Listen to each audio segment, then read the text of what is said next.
नमस्कार मित्रों, भाइयों, प्यारे किसान साथियों, हाजिर हूँ मैं लेकर ऊंचा गांव जनपद हाथरस से ड्रिप सिंचाई के बारे में महत्वपूर्ण जानकारी। ड्रिप सिंचाई जिसे टपका सिंचाई भी बोलते हैं, जिसे बूंद वाली सिंचाई भी बोलते हैं, और इस समय पर इसकी काफ़ी मांग भी है क्योंकि भूमिगत जल काफ़ी शॉर्ट होता जा रहा है। ऐसे में किस तरीके से हम आलू की खेती, गेहूँ की खेती या अन्य फसलों को ड्रिप विधि से सींच कर अच्छी फसल कैसे ले सकते हैं, तो इस वीडियो के माध्यम से सर जानकारी देंगे। इंजीनियर साहब भी मेरे साथ में मौजूद हैं, वो सारी पूरी जानकारी आप लोगों को मिलने वाएगी। क्योंकि कई बार ऐसा होता है कि ड्रिप सिंचाई के बारे में किसानों को जानकारी नहीं होने के बावजूद जब वो हॉर्टिकल्चर विभाग से वो इस जानकारी चाहते हैं तो हॉर्टिकल्चर विभाग, जिसे उद्यान विभाग भी बोलते हैं, वो किसानों को गुमराह कर देते हैं। गुमराह करने के चक्कर में अपना फ़ायदा तलाशते हैं, न कि किसानों का फ़ायदा हो। ऐसे में ड्रिप सिंचाई काफ़ी महत्वपूर्ण सिंचाई है और आने वाले समय में इसका ही प्रयोग होने वाला है। हालांकि स्प्रिंकलर सिंचाई भी, जिसे भूमिगत सिंचाई बोलते हैं, वो भी इस समय पर मौजूद है, लेकिन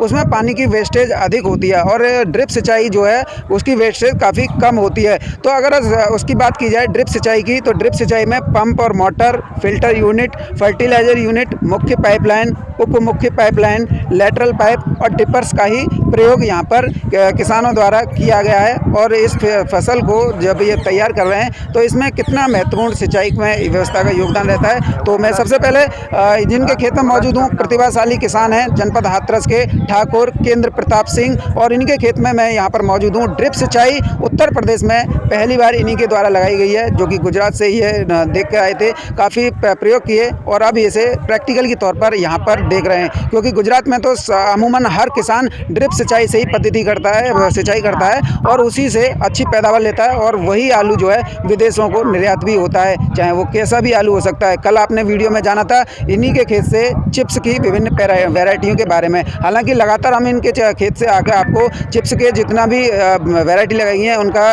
वो पैदावार से लेकर लास्ट तक आपको दिखाएंगे। तो पहले मेरे साथ में सर मौजूद हैं, मैं इनसे ही जान लेता हूं। सर नमस्कार, स्वागत है आपका चैनल पर दोबारा। नमस्कार, मैं केंद्र प्रताप सिंह, ये सादाबाद ब्लॉक में रसमई गांव है, नसीरपुर। यहाँ पे हमने ये जो चलाया है, इसको ड्रिप लगवाई है। तो ये जो है इसमें एन ड्रिप संस्था है, ये इसकी जो कंपनी है इजराइल बेस्ड कंपनी है, ये हमने चालू की है। कल भी आपसे बात हुई, आज ये चालू हो चुकी है, ये आप देख सकते हैं। और ये 20 मिनट इसको चलते हुए हो गया और मुझे लगता है कि ये 20 मिनट और चलेगी, उसके बाद ये कंप्लीट हो जाएगा। इसमें बस रखरखाव या किसानों को क्या करना है, देखो बचत तो ये है कि जिसमें अब 1 एकड़ में हम पानी लगाएंगे तो 2 आदमी लगते हैं। आज 350 रुपये से नीचे कोई नहीं लेता और पूरे दिन में 1 एकड़ 5-6 बीघे खेत भर पाता है, वो बचेगा। उसके बाद पानी की क्वालिटी भी अच्छी होगी और आलू की पैदावार निश्चित 10-15% बढ़नी है, क्योंकि इसको केवल नमी चाहिए, आलू को पानी नहीं चाहिए, तो ये उसके बढ़ेगी। अब इसमें थोड़ी सी पहली बार किया है, अब इसका रखरखाव है। मान लो जानवरों से भी ये रखना है, चोरों से भी रखाना है, इसको सूअर से भी, क्योंकि ये थोड़ी नली होती है, ये नली सूअर भी दौड़ जाएगा तो ये डिस्टर्ब कर देगा। तो ये कुछ दिक्कतें भी हैं लेकिन फ़ायदे ज़्यादा हैं। ये तो हमारे भारत में सब किसान के दुश्मन हैं, कुत्ते हैं, गाय, सूअर और ये जितने भी हैं पहाड़ी है, तो इनके लिए। लेकिन सबसे बड़ा मुख्य चोरों से भी डर है। लेकिन ये लगाया है हमने 5 एकड़ में और ये आज चालू हो चुका है। ये मुझे लगता है कि मेरे उसमें तो ये बहुत अच्छी है, मैंने गुजरात में इसको देखा और यहाँ चालू किया। सर, ड्रिप सिंचाई की स्थापना में किन बिंदुओं का विशेष ध्यान किसान को रखना चाहिए, जैसे आपने रखा? नहीं, वो लगाने के लिए तो बुवाई से ही इसकी शुरुआत करनी पड़ती है। जब आप इसको डलवाएंगे तो उसके हिसाब से इसकी मशीन से सोइंग जो बुवाई हम करते हैं, तो ये 30 इंची से लेकर 48 इंची किसी पर भी पड़ सकती है। आप 30 इंची बोएंगे तो 30 इंची के हिसाब से ये डिज़ाइन करेंगे ये कंपनी वाले, और जो 48 इंची बेड वाली बोएंगे, बेड वाली ही चाहिए। हमारी 30 है, इसमें हमारी में 2 लाइन आती हैं, उसमें भी 2 लाइन वो 48 इंच पे होती है, तो ये कंपनी वाले उसी हिसाब से इसको डिज़ाइन करते हैं। और उसके बाद और तो सब बस जैसे कंपनी में इनका जो सुझाव रहेगा उसको फॉलो करेंगे। अगर बात की जाए, किसान ये कहता है कि ये आलू की फसल है, इसके अलावा कौन कौन सी फसलों पर इसकी वो किया जा सकता है ड्रिप सिंचाई का प्रयोग? अब हम ये फरवरी तक आलू में हैं, उसके बाद हम इसको मक्का बोएंगे। इसमें पहली बार करेंगे, या होती नहीं है, हम इसको ड्रिप से मक्का करेंगे। गेहूँ वगैरह में तो अभी नहीं चल सकता है, क्योंकि उसके लिए डिज़ाइन इनको दूसरा करना पड़ेगा। लेकिन इसी बिल्कुल इक्वल चीज़ को आप जो है मक्का बो सकते हैं, या कोई भी चीज़ जो 30 इंची के दूरी पे जो उसकी लाइन पड़े, कोई चीज़ बोया जाएगा। आप इसमें खरबूजा भी बो सकते हैं, मक्का भी बो सकते हैं। ये 2 चीज़ तो हैं ही हैं आगे फसल के लिए। बाकी तो अभी फ़िलहाल आलू के ही लिए इसको वो किया गया है। जी। तो किसान साथियों, मेरे साथ में एक इंजीनियर साहब मौजूद हैं, और यहाँ पर स्ट्रक्चर आप समझ लीजिए। ये जो है आपका जो लेटरल पाइप, और लेटरल पाइप इसे बोलते हैं, जो आप देख रहे हैं, और इसमें जो आप ड्रिप देख रहे हैं, ये भी ड्रिप इनके द्वारा यहाँ पे देखिए बूंद टपक टपक पानी जो है वहाँ तक चल रहा है। तो मैं सर से कहना चाहूँगा कि सर इसके बारे में ज़रा जानकारी दें, और इसका स्ट्रक्चर भी आज सर से समझेंगे। सर नमस्कार, आपका बहुत बहुत स्वागत है सादाबाद केसरी यूट्यूब चैनल। नमस्कार, बहुत बहुत धन्यवाद। और मैं अपना परिचय दे दूं, आपसे अवगत करा दूं कि मैं एंड्रिप से, जो कि इजराइल बेस्ड कंपनी है, उसका मैं नॉर्थ इंडिया हेड हूं सेल्स और ऑपरेशन में। और ये सिस्टम जो है ये बिल्कुल ही डिफरेंट है, अलग है अपने जो नेचुरल जो यहाँ पे पहले से जो सिस्टम काम कर रहे हैं। पहले से जो यहाँ पे रन कर रही हैं कंपनी, उसमें ग्रेविटी बेस्ड सिस्टम है, और यहाँ पे प्रेशराइज सिस्टम में कहीं यूज हो रहा है, जो कि अभी तक सक्सेस नहीं हो पाया है। लेकिन एंड्रिप जो है बिल्कुल नई पद्धति लेके आई है। ये ग्रेविटी बेस्ड सिस्टम है, ग्रेविटी के ऊपर काम करते हैं। जैसे कि आप स्ट्रक्चर में देख रहे होंगे कि ये इसमें ऑपरेशन के लिए टैंक यूज किया गया है, और टैंक के थ्रू इसमें केवल 60 सेंटीमीटर 50 सेंटीमीटर वाटर हाइट पे ये ऑपरेट हो रहा है।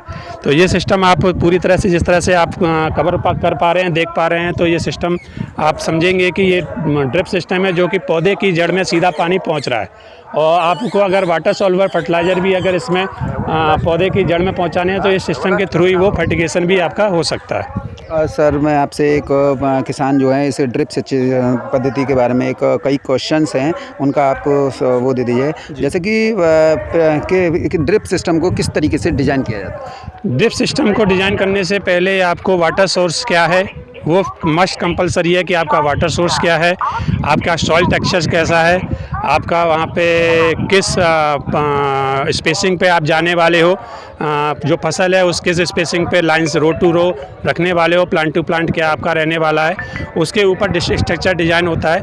पूरी तरह से इसको टेक्निकली है, ये ऐसा ही नहीं है कि आप इसको कुछ भी किसी भी तरह से इसको इंस्टॉल कर दें, और पूरी तरह टेक्निकल डिज़ाइन है इसका आप डिपेंड करेगा कि आपका वाटर सोर्स में कितने इंच का पानी आ रहा है, क्या उसका डिस्चार्ज है, उसके ऊपर हम इसको डिज़ाइन करते हैं कि आप जो एरिया कर रहे हैं उस डिस्चार्ज से आपका फुलफिल कर रहा है, उस हिसाब से हम इसका सेक्शन बांटते हैं। ड्रिप सिंचाई की स्थापना के समय किन बिंदुओं पर किसानों को विशेष ध्यान देना चाहिए? ड्रिप सिंचाई का स्थापना से पे मुख्य बिंदु ये है कि हम जिस सिस्टम को अपनाने जा रहे हैं उस सिस्टम के बारे में हम किसान भाइयों को जानकार होना सबसे पहले ज़रूरी है। क्योंकि हम कोई भी अगर मशीन या ये एक तरह से टेक्निक है, मशीन ही है, यंत्र है, तो कोई भी आप मशीन या यंत्र आप घर में लेके आ रहे हैं, यूज़ करने के लिए आप ला रहे हैं, तो उसकी जानकारी होना बहुत ज़रूरी है। उसका रख रखाव के बारे में भी हमको जानकारी होना बहुत ज़रूरी है। वो सिस्टम किस तरह से ऑपरेट करता है, क्या क्या उसमें पहलू हैं, क्या क्या बिंदु हैं जिसकी हमें उसके देखना पड़ेगा, उसको ऑपरेशन के समय पे उनका ख्याल रखना ज़रूरी है। तो सबसे पहले मैं आपको बता दूं, इसमें मुख्य बिंदु ये है कि आपका वाटर सोर्स क्या है। आप जैसे मैं पहले ही बता चुका हूं कि इसमें आपके सोइंग पैटर्न आपका क्या है, आप रेज बेड के ऊपर जा रहे हैं या आप झोरे के ऊपर जा रहे हैं, क्योंकि ये जो सिस्टम यूज होता है आपका 30 इंच और 48 इंच की स्पेसिंग पे ही यूज होता है। आप इसको जो ट्रेडिशनल पद्धति है उसके ऊपर यूज़ कर नहीं सकते हैं, करेंगे तो वो थोड़ा कॉस्टली पड़ जाता है। तो बिंदु आप जैसे आप बोलेंगे तो आपके जो डिस्चार्ज है, आपका जो एरिया है वो कवर्ड है, क्योंकि होता क्या है कि इसमें जो कंपोनेंट यूज होता है ड्रिप लेटरल, वो ड्रिप लेटरल आपका ओवर दी सॉइल चलता है, सरफेस चलता है, बेड के ऊपर रहता है। अगर कभी आपके फील्ड में कोई बाहरी तत्व या जानवर या कुछ भी ऐसा कुछ इंटर कर जाता है जो उसको डिस्टर्ब कर सकता है, तो उसका रखरखाव आपको देखना बहुत ज़रूरी है कि वो आपको डिस्टर्ब ना करे फील्ड के अंदर। सर जो सॉइल होती है वो कौन सी इसमें सबसे बेहतर रहती है? जैसे छिड़काव, जैसे मिट्टी का छिड़काव है सिंचाई के लिए, कौन सी मिट्टी का इसमें कंपलसरी कंपनी करती है या सभी मिट्टी का? नहीं, सभी किसी भी प्रकार का सॉइल टेक्सचर हो, किसी भी प्रकार की आपकी मिट्टी हो, हम उसके हिसाब से हम अपने सिस्टम को डिज़ाइन करते हैं। आपकी मिट्टी आपके ब्लैक कॉटन सॉइल भी हो सकती है, ब्लैक सॉइल भी हो सकती है, क्ले सॉइल भी होती है, लॉम सॉइल भी हो सकती है, क्ले लॉम भी हो सकती है। वो उसके अकॉर्डिंगली हम अपने सिस्टम को डिज़ाइन करते हैं। उसमें यूज होने वाला कंपोनेंट जो ड्रिप लेटरल है, उसके अंदर जो प्री इंसर्टेड ड्रिपर है जो आप देख पा रहे हैं, इसमें ड्रिपर से ड्रिपर की जो स्पेसिंग है इसके ऊपर डिपेंड करेगा कि हम मिट्टी हमारी जो जिस टाइप की है उसके अकॉर्डिंगली हम उसका सिलेक्शन करें। वो ड्रिपर हमारे 30 सेंटीमीटर, 40 सेंटीमीटर, 60 सेंटीमीटर पे भी हो सकते हैं। वो डिपेंड करेगा आपकी सॉइल किस टाइप की है उसके अकॉर्डिंग, क्योंकि क्या है, हर सॉइल की प्रॉपर्टीज़ अलग है। सॉइल की प्रॉपर्टीज़ में किसी में डीप पर्कुलेशन जल्दी होता है, किसी में उसका फैलाव ज़्यादा होता है, किसी मिट्टी का दोनों इक्वलेंट होता है, जितना फैलाव होगा उतना ही डीप जाएगा। तो उसके हिसाब से ही हमारा ड्रिपर की स्पेसिंग हम सॉइल की कंडीशन के हिसाब से ही रखते हैं। डिज़ाइन करते समय ये मुख्य पहलू है। ड्रिप सिंचाई के लिए कितने प्रेशर यानी दबाव की आवश्यकता होती है और प्रणाली में उत्सर्जन की दूरी कितनी होनी चाहिए? बस यहीं पे आप इस सिस्टम की एक ये समझिए डिफरेंट कर सकते हैं अदर सिस्टम से। वैसे दबाव की आवश्यकता यहाँ पे 1.5 kg लेटरल एंड पे होना चाहिए, ड्रिपर पे 1.5 kg का आवश्यकता होना चाहिए जब हम प्रेशराइज सिस्टम पे काम कर रहे जा रहे हैं। लेकिन इस ड्रिपर एंड ड्रिप कंपनी ने जो सिस्टम ये ईजाद किया है, इसका जो ड्रिपर डिज़ाइन किया गया है, इसमें आपका इस ड्रिपर की वो डिज़ाइन है जिसके ऊपर हमें दबाव का इतनी आवश्यकता नहीं है जो कि अदर कंपनियों के उसमें सिस्टम में रहती है, प्रेशराइज सिस्टम में रहती है। क्योंकि मैं आपको कह रहा हूँ ये ग्रेविटी सिस्टम पे रन कर रहा है, तो आप इससे महसूस कर सकते हैं कि इसमें कितना दबाव चल रहा होगा।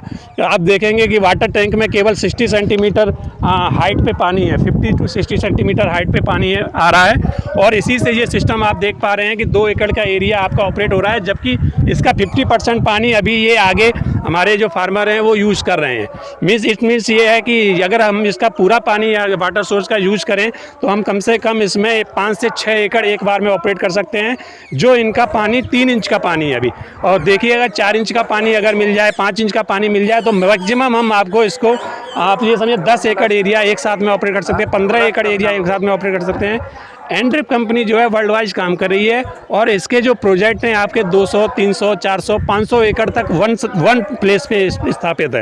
एक जगह पे 300, 400 एकड़ तक के इंस्टॉलेशन हो रखे हैं। इसमें सर बात आती है कितने जल की आवश्यकता होती है, यानी कि ड्रिप सिंचाई में हमें कितना स्तर पर पानी मेंटेन करना चाहिए? ड्रिप सिंचाई के लिए हम इसमें जो कंपोनेंट यूज हो रहा है ड्रिपर में ये खासियत होती है कि इसका जो डिज़ाइन होता है ये पर हावर के हिसाब से जो डिस्चार्ज रेट है उसके ऊपर डिपेंड करता है। इसका जो ड्रिपर है इसमें डिफरेंट टाइप ऑफ ड्रिपर आता है डिस्चार्ज का, कि कोई 1.5 लीटर का आता है, 2 लीटर आता है, 4 लीटर आता है। लेकिन जो एंड ड्रिप कंपनी है इसका जो ड्रिपर है उसका 1.5 लीटर LPH लीटर पर हावर, 1 घंटे में 1.5 लीटर का डिस्चार्ज इसका मिलता है। तो इस हिसाब से हम देखें कि 1 एकड़ में इसमें 1 घंटा अगर हम सिस्टम रन करेंगे तो 12,500 लीटर पानी सिस्टम लेगा। 12,500 लीटर पानी, जो कि मामूली पानी है, जो आप 1-1.5 इंच की मोटर से भी पानी ला सकते हो इतना। और आप बात करते हैं 4 इंच पानी और 3 इंच पानी, तो वो तो 30 प्लस 40,000 प्लस हो गया। 1 घंटे में पानी वहाँ से जो आ रहा है वो मोर देन हो गया। तो ये इससे हमारा क्या है सिस्टम देख पा रहे हैं आप, लेंथ यहाँ देख पा रहे हैं। आप इधर देखेंगे तो इसका जो लेंथ जा रहा है आपका 100 मीटर प्लस, लगभग 300 साढ़े 300 फीट लेंथ एक तरफ चल रही है। तो ये इस सिस्टम की खासियत है। इसमें जो ड्रिप लेटरल यूज है 22 mm का ड्रिप लेटरल है, और नॉर्मली जो यूज हो रहा है वो 16 mm लेटरल यूज हो रहा है मार्केट उसमें ड्रिप कंपनीज़ के साथ में। हम इसमें 22 mm लेटरल ड्रिप यूज कर रहे हैं साइज़ का, जो कि इसकी जो लेंथ को बढ़ाता है। मेरा सवाल एक और है, जैसे मैंने अभी सर से पूछा, मेरा सवाल भी आपसे यही है। अभी फ़िलहाल आलू की खेती में इसका प्रयोग किया जा रहा है। इसमें कौन कौन सी ड्रिप सिंचाई के लिए उपयोगी फसलें हैं जिन पर किसान जो है अपने इसको पद्धति को लगाकर कौन कौन सी फसलों से सिंचाई कर सकते हैं? सबसे पहले तो शायद मैंने आपको इससे पहले अवगत नहीं कराया होगा, मैं लास्ट 14 ईयर से इस सेक्टर में काम कर रहा हूँ। माइक्रो इरिगेशन सेक्टर में मैं गत 14 सालों से कार्यरत हूँ, और मैं डिफरेंट कंपनियों में करीब जानी मानी कंपनियों में मैं काम एक्सपीरियंस लेके आया हूँ। और मैं जहाँ तक समझता हूँ ये पद्धति ऐसी है कि ये किसी भी फसल के साथ में सक्सेसफुली रन कर सकती है। बस समझ की बात यह है कि फार्मर को उसके रिगार्डिंग अपने अवेयर होना ज़रूरी है कि हम कौन सी क्रॉप लगाने वाले हैं, उस क्रॉप का हमारा सोइंग पैटर्न क्या रहने वाला है, हमारा उसका लेटरल लाइन से लाइन हमारी क्या रहने वाली है, पौधे से पौधा हमारा क्या रखने वाले हैं, उसके ऊपर डिपेंड करेगा। ये आपका जितनी भी वेजिटेबल क्रॉप हैं, जितना भी आपका हॉर्टिकल्चर क्रॉप है, फलदार पौधे हैं, आपकी सब्जी वाली जितनी भी फसलें हैं, आप इवन आप अदरक लहसुन से लेके आप ये इसमें आप आम पपीता तक में आप इससे इरिगेशन कर सकते हैं। डिपेंड करेगा आप क्रॉप सिलेक्शन क्या है आपका और उसकी स्पेसिंग क्या है। अगर मैं बात करूं प्रति एकड़ ड्रिप की जो सिंचाई की जो लागत है वो क्या आती है और सरकार या आपकी कंपनी किसानों को इस पर क्या सब्सिडी मुहैया कराती है? सर हम देखें तो इसमें हमारी जो कंपनी है एंड्रिप कंपनी, ये अभी लास्ट 1 साल से ही इंडिया के अंदर इंट्रोड्यूस हुई है। इस टेक्नोलॉजी को लेके आई है जो कि बिल्कुल ही अलग है। मैं बार बार आपको कह रहा हूँ कि ये ग्रेविटी सिस्टम के ऊपर काम कर रहा है, जो कि एक तरह से ये समझिए कि किसी भी दबाव के अंदर काम नहीं कर रहा है, किसी भी सेक्शन में पर्टिकुलर एरिया में रह के काम नहीं कर रहा है। हम इसमें ओपनली पानी चला रहे हैं। केवल फ्लड इरिगेशन को हमने क्या कर दिया है, चैनलाइज कर दिया है। जो आप ट्रेडिशनल मेथड था उसको हमने चैनल दे दिया है। एक वाटर सोर्स के वाटर कैरिंग लाइन जो हम यूज़ कर रहे हैं उससे मेन लाइन के रूप में जो बोलते हैं, प्लस उसके अलावा हम उसके सबमेन यूज़ कर रहे हैं, सबमेन लाइन यूज़ कर रहे हैं। ये नॉर्मली हर एक ड्रिप कंपनी में होता है, लेकिन इस टेक्निक में ये फ़र्क पड़ता है कि ये हम आपका टैंक के थ्रू चला रहे हैं, वाटर टैंक हम यूज़ कर रहे हैं इसमें, और ये ग्रेविटी के ऊपर रन कर रहा है। तो मैं आपको कॉस्टिंग के ऊपर डिपेंड बताने जा रहा हूँ। आपका क्वेश्चन था इसकी कॉस्टिंग क्या आती है, तो कॉस्टिंग इसमें वेरी करेगी। आपने जो फसल ली हुई है उसकी जो सोइंग पैटर्न रखा है, आपने 30 इंच रखा है, 48 इंच रखा है, या मोर देन उससे ऊपर भी अगर कोई फसल ले रहे हैं, जैसे आप बागवानी की फसलें लेते हैं तो उसमें स्पेसिंग थोड़ा ज़्यादा होती है, वाइड होती है। तो जितना क्लोज स्पेसिंग होगा उतना ही मटेरियल इसमें यूज़ कंपोनेंट ज़्यादा यूज़ होने वाला है। जो ड्रिप लेटरल है, जितना क्लोज स्पेसिंग पे जाएंगे हम उतना ही ड्रिप लेटरल ज़्यादा यूज होगा, तो कॉस्टिंग वहाँ पे वेरी करेगी। तो ये इसका आप एक टेंटेटिव नहीं बता सकता। ये आपके सिस्टम के जो करने वाला है फार्मर, वो कौन सी फसल रखने वाला है, किस पैटर्न पे जाने वाला है, उसके अकॉर्डिंगली डिजाइन होगा। 40,000 to 60,000 पर एकड़ के हिसाब से ये सिस्टम जा सकता है। अभी आलू पे इसका अगर मैं देखूं तो अगर 30, जैसे मिस्टर केपी सिंह ने केंद्र प्रताप सिंह जी ने आपको देखा होगा, 30 इंच पे आलू का यहाँ पे फसल रखी है, आलू फसल रखी है, और 30 इंच पे इसका पैटर्न रखा है, सोइंग पैटर्न है। इसकी जो कॉस्टिंग जा रही है लगभग 60,000 रुपये पर एकड़ की कॉस्टिंग यहाँ पड़ रही है इनकी। एक क्वेश्चन ये आता है, जो मुख्य पाइपलाइन, मेन पाइपलाइन या वाइड पाइपलाइन या लेटरल पाइप, ये किस तरीके से वर्क करते हैं और पंप और मोटर का क्या कार्य है?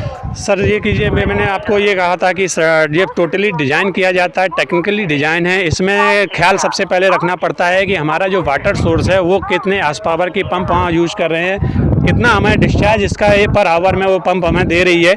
उसके ऊपर हम डिज़ाइन करते हैं कि इसमें जो पाइपलाइन यूज़ कर रहे हैं, मेन लाइन के रूप में, सब मेन लाइन के रूप में और लेटरल लाइन, इसका हमें साइज़ क्या रखना है, कितने लेंथ तक करना है, एक बार में हम कितना एरिया कवर कर सकते हैं, इसके ऊपर डिपेंड करेगा। और इसका कार्य केवल इतना है कि हमारा जो फील्ड में पानी है उसको एक चैनल के थ्रू पौधे की जड़ में पानी पहुंचाने की व्यवस्था है। तो इसमें मेन लाइन कंपोनेंट आता है, मेन लाइन जो कि पीवीसी मेन लाइन है। मेन लाइन यहाँ पे अभी इसमें तो इस टैंक में तो नियर बाई आपका वाटर सोर्स है, तो ये जो जहाँ से पानी आ रहा है टैंक तक, वो मेन लाइन का कार्य कर रही है, पानी टैंक तक ला रही है।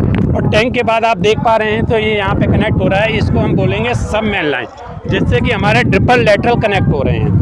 ये सब मेन लाइन है। सब मेन लाइन में हमारा क्या है कि जो स्पेसिंग पे हम फसल रख रहे हैं उस स्पेसिंग पे हमारा ट्रिपल लेटरल के लिए कनेक्टिंग के लिए ड्रिल होता है, छिद्र होते हैं। लेटरल पाइप कौन सा? लेटरल पाइप आप देख पा रहे हैं, जिससे हमारा ये ट्रिपल के रूप में ये डिस्चार्ज हो रहा है, ड्रॉपलेट के रूप में जो डिस्चार्ज हो रहा है, ये देख पा रहे हैं, ये इसको हम लेटरल लाइन बोलते हैं।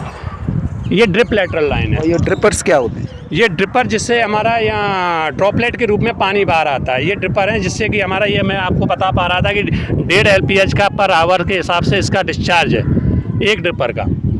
और सर अब बात आती है फिल्टर यूनिट कुछ। यस। एक और चीज़ इस सिस्टम में आप डिफरेंट पाएंगे कि इसमें हम कोई भी फिल्ट्रेशन यूनिट नहीं ले रहे हैं। उसके ऊपर आने वाले खर्चे को हम रिड्यूस कर रहे हैं, फार्मर की कॉस्टिंग को नहीं बढ़ा रहे हैं, हम उसको यहाँ कर रहे हैं कि आप देख पा रहे हैं ये टैंक हमने यूज़ किया और इसमें हमने ये नेट लगाया हुआ है। इस नेट को हमने मेन लाइन से जो पानी आने वाला है उसमें कनेक्ट करके रखा हुआ है, प्लस जो सबमेन के अंदर जो पानी जा रहा है टैंक के बाद, उसमें अब जो पानी जाएगा आपका यहाँ से छन के जाएगा, पूरी तरह से फिल्टर्ड होके जाएगा। तो फिल्टर का काम ये है कि जो भी आपके पार्टिकल्स है मोर देन जो कि आपके ब्लॉकेज कर सकते हैं सिस्टम को, क्योंकि माइन्यूट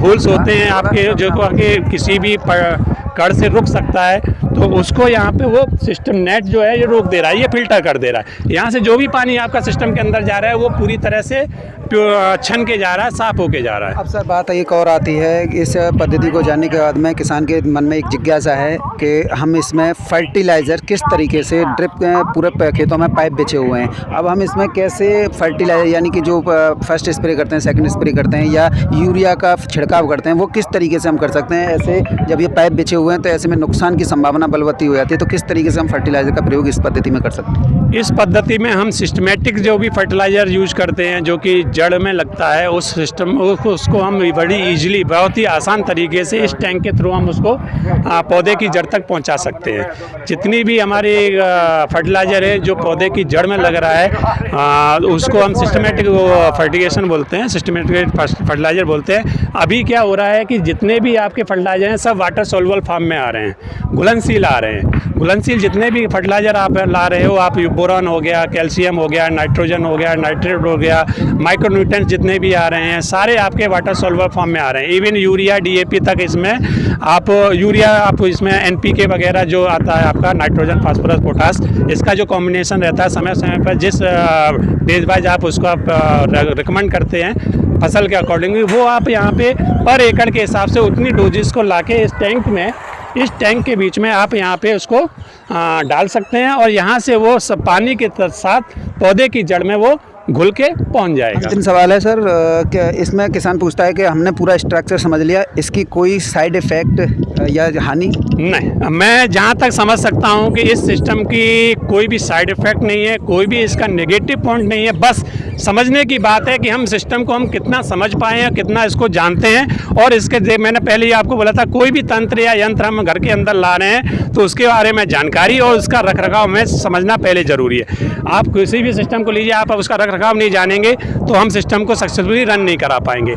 तो मेन बस यही है कि आप इसको सिस्टम का रखरखाव के बारे में एक बार समझ जाएंगे तो ये सिस्टम बहुत ही आसान है, चलने में बहुत बढ़िया है और इसमें आपका लेबर कॉस्ट कोई ज़्यादा हार्ड नहीं है। आप ये समझिए कि सिस्टम बहुत ही इजी सिस्टम है, इसमें कोई भी आपका वो नहीं है कि मोर देन ज़्यादा खर्चा कोई आ रहा हो। बहुत बहुत धन्यवाद सर, आपने पूरा जानकारी किसानों को दी और मेरा आशा है कि किसान भाई इसको समझेंगे, इस पद्धति के बारे में जानकारी लेंगे। और मेरे साथ में ठाकुर साहब भी मौजूद हैं और इनसे पूछ लेते हैं कि सर किस तरीके से किसान जो है इसे मेंटेन कर सकता है और क्या है उनके पास में जो किसानों को समझाना चाहते हैं। देखिए, मेंटेन करने की बात तो ये है कि बस ये हमें मवेशियों से बचाना है, चाहे वो कुत्ता हो, सूअर हो या जितने भी जानवर हैं, पहाड़ी हो, नीलगाय वगैरह, उनसे बचाना है। बाकी बस दुश्मन से बचाना है। वैसे कोई जब तक आलू खोदेगा उस समय कुछ नहीं करना, केवल इसमें 1 हफ्ते बाद 2 घंटे के लिए आप चले आइए कि बाल खोलो, उसको खोल दो, 2 घंटे बाद अपना ट्यूबवेल कहीं दूसरी जगह रन करिए। यहाँ इसमें कोई ज़रूरत नहीं करने की। अभी एक बात आती है सर, मैं अंतिम सवाल पूछूंगा कि इसमें नॉर्मल जो सिंचाई होती है उसमें आलू में या किसी अन्य फसल में 3 से 4 या 5 पानी की आवश्यकता होती है लगाने के लिए। ड्रिप पद्धति में, ड्रिप जो आपका ये टपका है या बूंद वाली सिंचाई बोलते हैं इसको, इसमें कितने पानी की आवश्यकता कितनी बार लगाया जाता है? ये जो है 1 हफ्ते में 2 घंटे चलानी पड़ेगी आपको। 1 हफ्ते में, 8 दिन में या 7 दिन में ये 2 घंटे चलानी पड़ेगी, क्योंकि इसमें पानी भी तो बहुत हल्का ही होता है नॉमिनल, तो उसके हिसाब से चलानी पड़ेगी। पानी तो वो लगाते हैं वो 15-20 दिन बाद देते हैं, लेकिन पानी की ज़रूरत तो हफ्ते 10 दिन बाद पड़ती है। तो ये 8 दिन में आप चलाएंगे इसे और ये जब तक फरवरी तक आपको उसके 7-8 दिन पे, जैसे जब उस समय कोहरा पड़ेगा तब कम ज़रूरत पड़ेगी तो 15 दिन पे कर सकते हैं। ये इसका रहेगा। एक और ये है कि इसमें बिजली का खर्च कितना आता है? अब बिजली तो आप ये मानो ना कि बिजली जब ये हम जो 5 एकड़ ज़मीन 2 घंटे में कर रहे हैं तो बिजली पूरे दिन तो ट्यूबवेल आप दूसरी जगह कर सकते हो ना। 5 एकड़ वैसे तो 5 दिन में भरा जाएगा, तो 5 दिन का कितना हो गया भाई? कम से कम 8 घंटे तो आप चलाएंगे तो 40 घंटे हो गई और वो काम आपका 2 ही घंटे में हो रहा है। तो ये बचत आप ये मान लो कि 38 घंटे तो आप कहीं यूज़ कर सकते हो उसे। यानी कि ये जो टपक सिंचाई है या ड्रिप इरिगेशन है, ये किसानों के लिए फ़ायदेमंद है। हाँ, बहुत अच्छी फ़ायदेमंद है। बस केवल सूअर, कुत्ते और मवेशियों से बची रहे तो बहुत अच्छी चीज़ है। धन्यवाद सर। यही था किसान साथियों, मेरे साथ में ऊंचा गांव रसमई से केपी सिंह कृषि फार्म से ड्रिप सिंचाई पद्धति के बारे में आपने विस्तार से वीडियो जानी। सर ने पूरा स्ट्रक्चर समझाया। हालांकि वीडियो लेंथी ज़रूर हुई है, लेकिन आपको ड्रिप सिंचाई से संबंधित जो जानकारी आपकी क्वेरी हैं वो बिल्कुल एक्यूरेट मिली होंगी। आशा करता हूँ वीडियो आपको पसंद भी आई होगी। वीडियो को अगर अच्छी लगी तो वीडियो को लाइक करना, वीडियो सभी दोस्तों के साथ विभिन्न सोशल मीडिया प्लेटफॉर्म पर शेयर अवश्य कीजिएगा। धन्यवाद, आपका दिन शुभ हो।